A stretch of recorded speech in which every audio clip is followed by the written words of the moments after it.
Alright YouTube, how's it going? Peshkat's here, and I'm here with...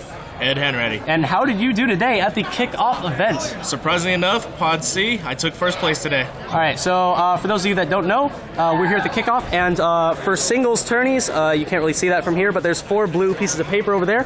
There were 4 different blocks, yes. So basically there were 4 different tournaments. Yes. And I have here the first place winner of... Pod C. Block C? Block C. Block C. And you ran...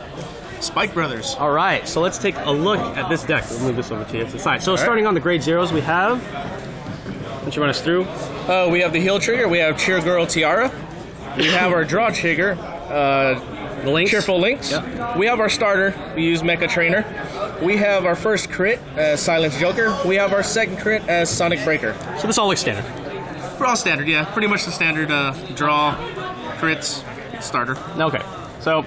I don't really play spikes, but do you ever use his ability to unflip? I have used his ability a few times. His ability is actually excellent, especially if you have Dudley Dan in the rear, or if you've even got your grade 3 Dudley to use their ability. Awesome. So we'll stack these up over here. Sounds good. And then we're moving on to the grade 1s now. So, all right, I guess we could talk as I lay them out. Standard, pretty much any deck, the 8,000 power, grade 1. He gives that 21 to the Dudley Emperor. Exactly. Good stuff.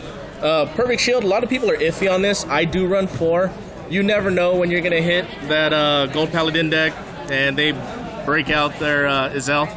Good for stopping. Also good for pitching as the feed card for the Dudleys. Okay, so what do you think about people that run this at 0? I've seen it's kind of a gimmick almost that people are running guardless Spike Brothers. So what's your take on that? I feel that every person should actually build their deck the way they're more comfortable with and do well with it. Me, I like having the Perfect Shield. Others don't. I don't think there's anything wrong with it. I just prefer it. Great philosophy. All right, let's move on to the lineup. All right, we have Dudley Daisy. Pretty great grade 1. She works well with the Dudleys. She can come into play during the battle, and obviously she could be a 13,000 or a 12,000 booster. All right. That's strictly that. Right here, a lot of the other cards that we're going to look at later use Soul Blasting. So, of course, we want to play the grade 1 and be able to Soul Charge. Okay, so a lot of other people that I see, they play like 3 or 4. How's 2 working for you? Like, do you find yourself having enough Soul? I do find myself having enough. Actually, sometimes he gets in my way. I'm almost tempted to take him out, but I do see his strength. Okay. And then, lastly, we have the super oddball here, the one Dudley Dan. The one Dudley Dan, as we saw earlier, the Mecha Trainer. He goes to fetch out the Dudley Dan.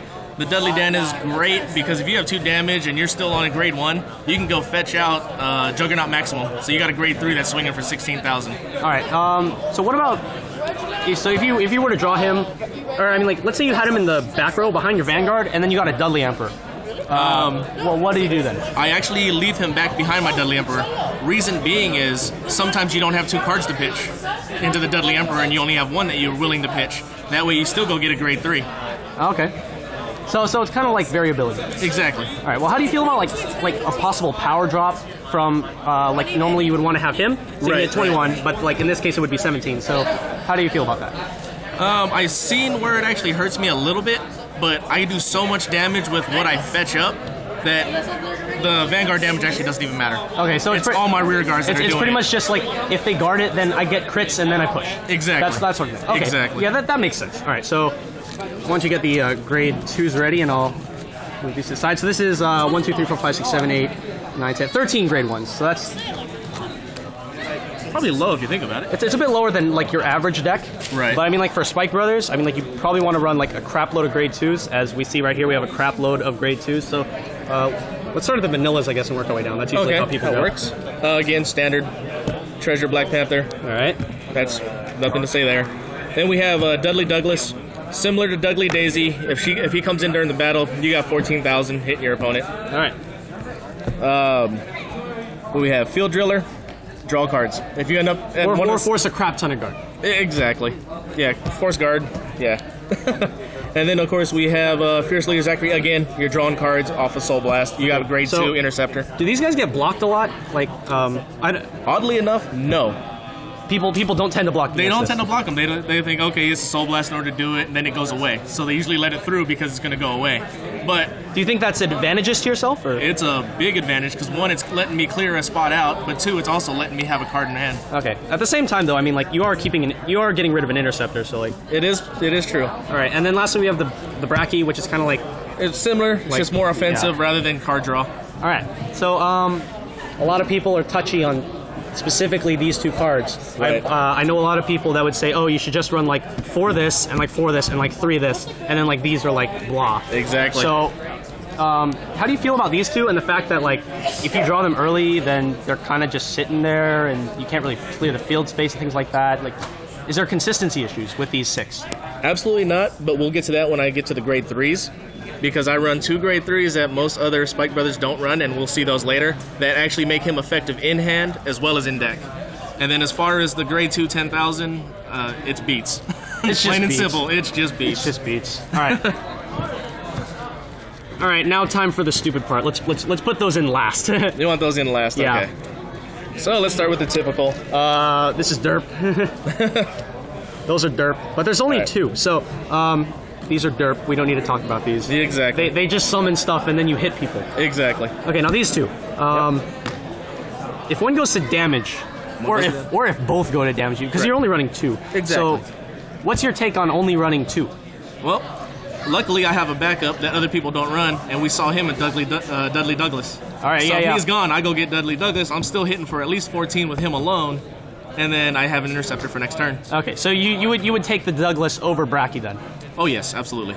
Okay, so the sort of process that I'm seeing here is that like the Brakki and the Zachary are for the early game to clear the space, and then Douglas comes in after to clean up the mess. Exactly. That sort of thing. Exactly. All right, let's move on to the super weird craziness. Blah. Skydivers. All right, skydivers. Yep. All right, so how are these doing for you? These are doing outstanding. As we stated earlier, what happens when a Maximum's in your hand? What happens when the grade 2 is in my hand, the Dudley Douglas? Skydiver goes and gets them. If not, then that's a whole lot of cards I just got out of their hand while they're guarding, thinking I do have something in my hand. Okay, well, if you were to get something out of their hand, do you think that like